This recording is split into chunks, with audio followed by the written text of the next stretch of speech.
বিমান বিধ্বস্তের ঘটনায় ডিএনএ টেস্টে ৫ মরদেহের পরিচয় শনাক্ত। চিকিৎসাধীন আরও এক শিশুর মৃত্যু, নিহত বেড়ে ৩২। স্থানীয় নির্বাচনে থাকছে না দলীয় প্রতীক, উপদেষ্টা পরিষদের সিদ্ধান্ত। মাইলস্টোনের ২ শিক্ষককে দেয়া হবে রাষ্ট্রীয় সম্মাননা।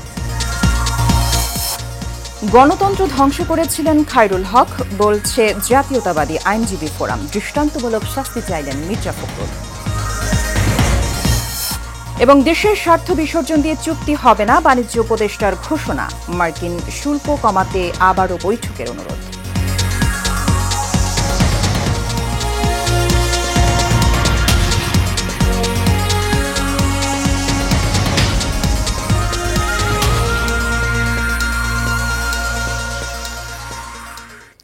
স্বাগত এশিয়ান নিউজে। দর্শক, সংবাদ জুড়ে সাথে আছি সুবর্ণা গোলন্দাজ। শুনছিলেন বিআরবি কেবল ইন্ডাস্ট্রিজ লিমিটেড সংবাদ শিরোনাম। চলে যাচ্ছি বিস্তারিত সংবাদে। রাজধানীর উত্তরায় মাইলস্টোন স্কুল অ্যান্ড কলেজে বিমান বিধ্বস্তের ঘটনায় পুড়ে অঙ্গার হওয়া ৫ মরদেহের পরিচয় ডিএনএ টেস্টের মাধ্যমে শনাক্ত করা হয়েছে। সিআইডির বিশেষ পুলিশ সুপার জসিম উদ্দিন খান এ তথ্য নিশ্চিত করেছেন।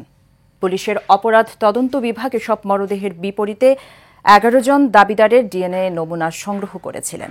এদিকে ৪ দিন জীবন মৃত্যুর সন্ধিক্ষণে থাকা শিশু মাহতাব শেষ পর্যন্ত না ফেরার দেশে চলে গেছে। আজ দুপুর ১টা ৫০ জাতীয় বার্ন ও প্লাস্টিক সার্জারি ইনস্টিটিউটের নিবিড় পরিচর্যা কেন্দ্রে মারা যায় সে। এ নিয়ে মৃতের সংখ্যা দাঁড়ালো ৩২ জনে। মাহতাব রহমান ভূঁইয়া উত্তরার মাইলস্টোন স্কুল অ্যান্ড কলেজের ৭ম শ্রেণীর শিক্ষার্থী ছিলেন। বিমান বিধ্বস্তের ঘটনায় তার শরীরের ৭০% দগ্ধ হয়।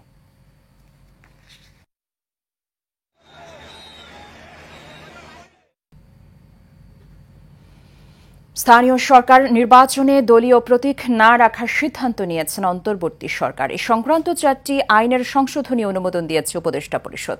আজ উপদেষ্টা পরিষদের বৈঠকে এসব সংশোধনীর অনুমোদন দেওয়া হয়। এ সময় বিমান দুর্ঘটনায় নিহতদের স্মরণে শোক প্রস্তাব গ্রহণ করা হয়। পাশাপাশি নিহতদের প্রতি সম্মান জানিয়ে ১ মিনিট নীরবতাও পালন করে উপদেষ্টা পরিষদ। এরপর নিহত ২ শিক্ষিকা মাহরিন চৌধুরী ও মাসরুকা বেগমকে রাষ্ট্রীয় সম্মাননা প্রদানের সিদ্ধান্ত নেয় উপদেষ্টা পরিষদ। পাশাপাশি নিহতদের আত্মার মাগফিরত এবং আহতদের সুস্থতা কামনা করে আগামীকাল সকল ধর্মীয় প্রতিষ্ঠানে বিশেষ প্রার্থনা হবে। বিকেলে রাজধানীর ফরেন সার্ভিস একাডেমিতে এক সংবাদ সম্মেলনে বৈঠকের বিস্তারিত তুলে ধরা হয়।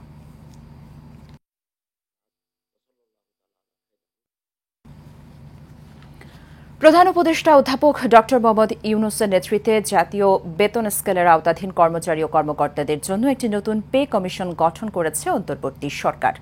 আজ উপদেষ্টা পরিষদের বৈঠকে এই সিদ্ধান্ত নেওয়া হয়।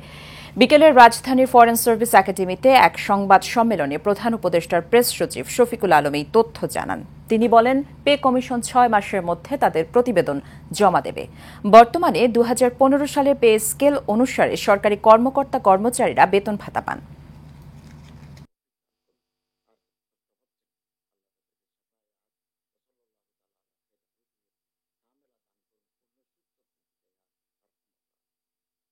সরকারি, আধা সরকারি এবং অটোনোমাস বডির যারা কর্মচারী আছেন তাদের পে স্কেল ২০১৫ সালে হয়েছিল। এটার পরে ১০ বছর পরে নতুন পে স্কেল হলো। এর মধ্যে আপনি জানেন যে গত সরকারের সময় ইনফ্লেশন ডাবল ডিজিট ক্রস করেছিল। আমরা যদিও এটাকে গত মাসে 8% নিয়ে এসেছি, কিন্তু ইনফ্লেশন কারণে যেই বেতনের যে অ্যাডজাস্টমেন্ট সেটা এখনো ঠিক মতো হয়নি। সেই জন্য গভর্নমেন্ট মনে করেছে যে একটা পে স্কেল হওয়া উচিত।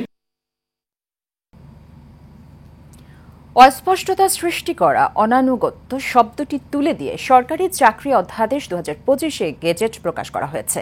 নতুন অধ্যাদেশে সরকারের বৈধ আদেশ অমান্য করাকে সরকারি কর্মে বিঘ্ন সৃষ্টিকারী অসদাচরণ হিসেবে চিহ্নিত করা হয়েছে। দ্বিতীয় সংশোধিত অধ্যাদেশ পরিমার্জন করে ৩ ধরনের শৃঙ্খলা ভঙ্গের অপরাধের কথা বলা হয়েছে।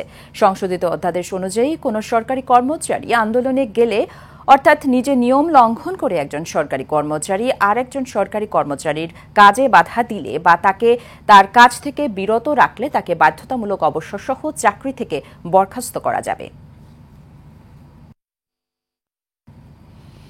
সাবেক প্রধান বিচারপতি ABM খায়রুল হককে গ্রেফতার করা হয়েছে। সকালে রাজধানীর ধানমন্ডির একটি বাসা থেকে তাকে গ্রেফতার করে ঢাকা মহানগর পুলিশের গোয়েন্দা বিভাগ। খায়রুল হকের বিরুদ্ধে ঢাকা ও নারায়ণগঞ্জের 3টি মামলা রয়েছে। দেশের 19তম প্রধান বিচারপতি হিসেবে 2010 সালের 27 সেপ্টেম্বর নিয়োগ পান খায়রুল হক। পরের বছর 17 মে অবসরে যান তিনি। তত্ত্বাবধায়ক সরকার ব্যবস্থা অসাংবিধানিক ঘোষণা করে রায় দিয়েছিলেন খায়রুল হক।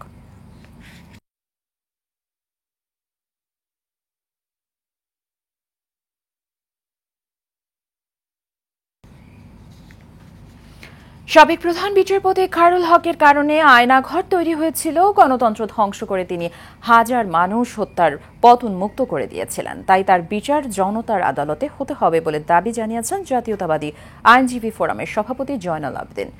আজ সুপ্রিম কোর্টের অ্যানেক্স ভবনের মিডিয়া রুমের সামনে এক সংবাদ সম্মেলনে তিনি এসব কথা বলেন। জয়নাল আবেদিন আরও বলেন, বেগম খালেদা জিয়াকে শহীদ জিয়ার স্মৃতি বিজড়িত ক্যান্টনমেন্টের বাড়ি থেকে এক কাপড়ে বের করে দিয়েছিলেন খায়রুল হক। এ সময় সুপ্রিম কোর্ট আইনজীবী সমিতির সভাপতি ব্যারিস্টার মাহবুব উদ্দিন খোকন বলেন, খায়রুল হক তত্ত্বাবধায়ক ব্যবস্থা বাতিলের রায় দিয়ে সরকারের কাছ থেকে সব ধরনের সুযোগ সুবিধা ভোগ করেছেন। ধ্বংস করার জন্য এই ধরনের কাজ সেই সময়ের ফ্যাসিস্ট সরকাররা করেছিলেন। সেই জন্য আমি বলেছিলাম যে আজকে হয়তো এই খায়রুল হকের বিচার হবে না, তবে এমন একদিন আসবে জনতার আদালতে এই খায়রুল হকের বিচার হবে। রায়টা সে ওপেন কোর্টে শর্ট জাজমেন্ট দিয়েছিল। বিচার করার পর সে প্রধান বিচারপতি নয়, এমনকি বিচারপতিও নয়, প্রায় 16 মাস পরে সেই রায়টা পূর্ণাঙ্গ রায় তত্ত্বাবধায়ক সরকারের ব্যবস্থা বাতিল করেছিল। জাতিকে একটা কঠিন রাজনৈতিক সংকট, মানুষের মৌলিক অধিকার, ভোটাধিকার সব বিনষ্ট করেছে তার রায়ের মাধ্যমে। সাবেক প্রধান বিচারপতি ABM খায়রুল হককে দেশের সবচেয়ে বড় শত্রু আখ্যা দিয়ে আইন অনুযায়ী তার দৃষ্টান্তমূলক শাস্তির দাবি জানিয়েছেন বিএনপির মহাসচিব মির্জা ফখরুল ইসলাম আলমগীর। দুপুরে গুলশানে বিএনপি চেয়ারপারসনের কার্যালয়ে এক জরুরি সংবাদ সম্মেলনে তিনি এ দাবি জানান। এর আগে বিএনপি মহাসচিব উত্তরা মাইলস্টোন স্কুলে বিমান দুর্ঘটনায় হতাহতের শোকার্ত পরিবারের সাথে সাক্ষাৎ করেন। এ সময় স্বজনহারা পরিবারের পাশে বিএনপি থাকবে বলে আশ্বাস দেন তিনি। সোহাগ মিয়ার ক্যামেরায় কাউসার আহমেদের রিপোর্ট। উত্তরা মাইলস্টোন স্কুলে বিমান দুর্ঘটনায় একই বংশের 3 প্রদীপ নিভে গেছে। পাশাপাশি কবরও দেওয়া হয়েছে তাদের। বিএনপির পক্ষ থেকে উত্তরা দিয়াবাড়ি এলাকায় 3 নিহত শিশু পরিবারের সঙ্গে সাক্ষাৎ করেন বিএনপি মহাসচিব মির্জা ফখরুল ইসলাম আলমগীর। এ সময় নিহতদের পরিবারের প্রতি সমবেদনা জানান মির্জা ফখরুল। বলেন, এই ঘটনায় দ্রুত হতাহতের তালিকা তৈরি করে নিখোঁজদের খুঁজে বের করার অনুরোধ জানান তিনি। তাদের সন্তানেরা চলে গেছে, তাদেরকে সান্ত্বনা দেওয়ার ভাষা আমাদের নেই।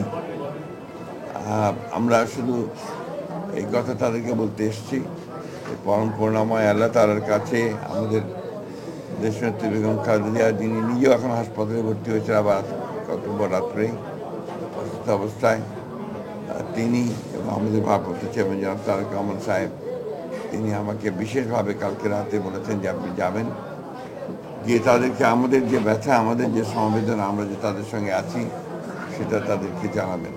পরে সমসাময়িক বিষয়ে গুলশানে বিএনপি চেয়ারপারসনের কার্যালয়ে সংবাদ সম্মেলন করেন বিএনপি মহাসচিব। এ সময় তত্ত্বাবধায়ক সরকার নিয়ে বিচারপতি ABM খায়রুল হকের দেওয়া রায় রাষ্ট্রবিরোধী উল্লেখ করে বিলম্ব হলেও তার বিরুদ্ধে সরকার ব্যবস্থা নেওয়ায় ধন্যবাদ জানান তিনি।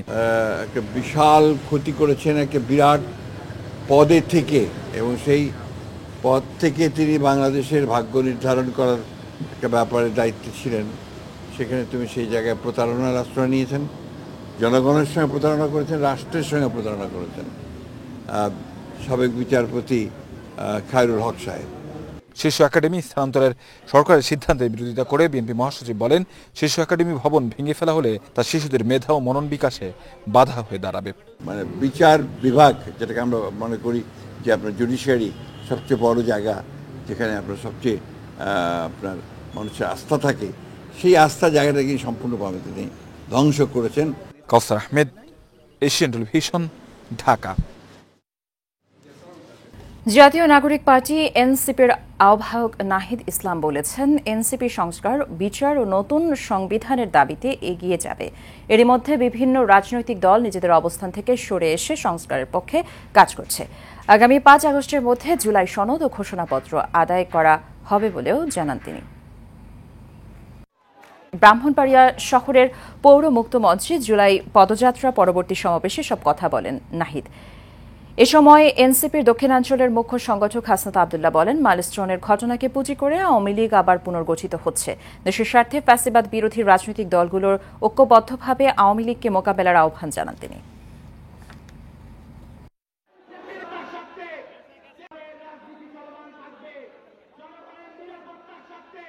ব্রাহ্মণবাড়িয়ার সাহসী সন্তানেরা বারবার জীবন দিয়েছে, রক্ত দিয়েছে।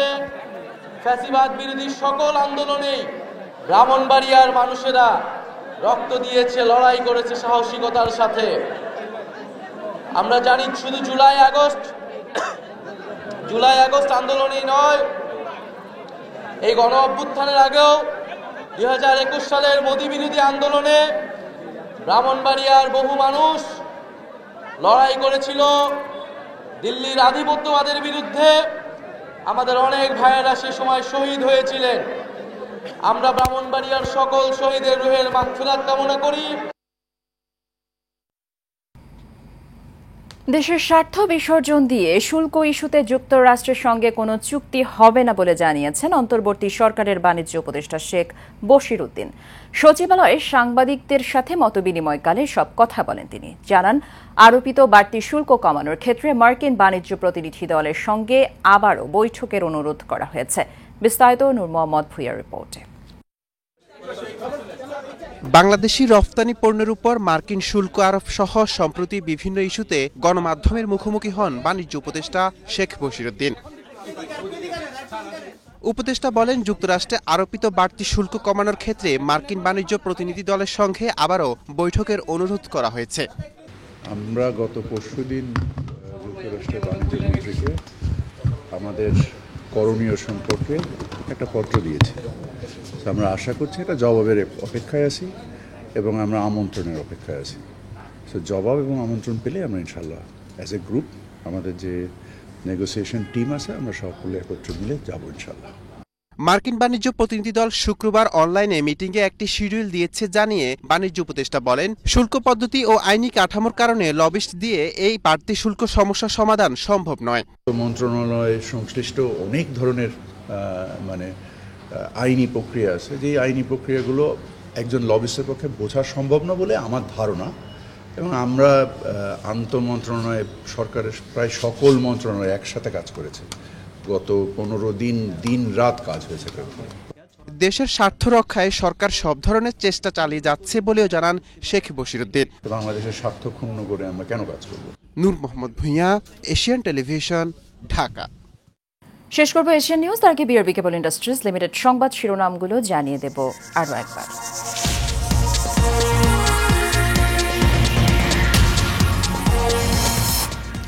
বিমান বিধ্বস্তের ঘটনায় ডিএনএ টেস্টে 5 মরদেহের পরিচয় শনাক্ত। চিকিৎসাধীন আরও এক শিশুর মৃত্যু, নিহত বেড়ে 32। স্থানীয় নির্বাচনে থাকছে না দলীয় প্রতীক, উপদেষ্টা পরিষদের সিদ্ধান্ত। মাইলস্টোনের 2 শিক্ষককে দেয়া হবে রাষ্ট্রীয় সম্মাননা। গণতন্ত্র ধ্বংস করেছিলেন খায়রুল হক, বলছে জাতীয়তাবাদী আইনজীবী ফোরাম। দৃষ্টান্তমূলক শাস্তি চাইলেন মির্জা ফখরুল। এবং দেশের স্বার্থ বিসর্জন দিয়ে চুক্তি হবে না, বাণিজ্য উপদেষ্টার ঘোষণা। মার্কিন শুল্ক কমাতে আবারও বৈঠকের অনুরোধ।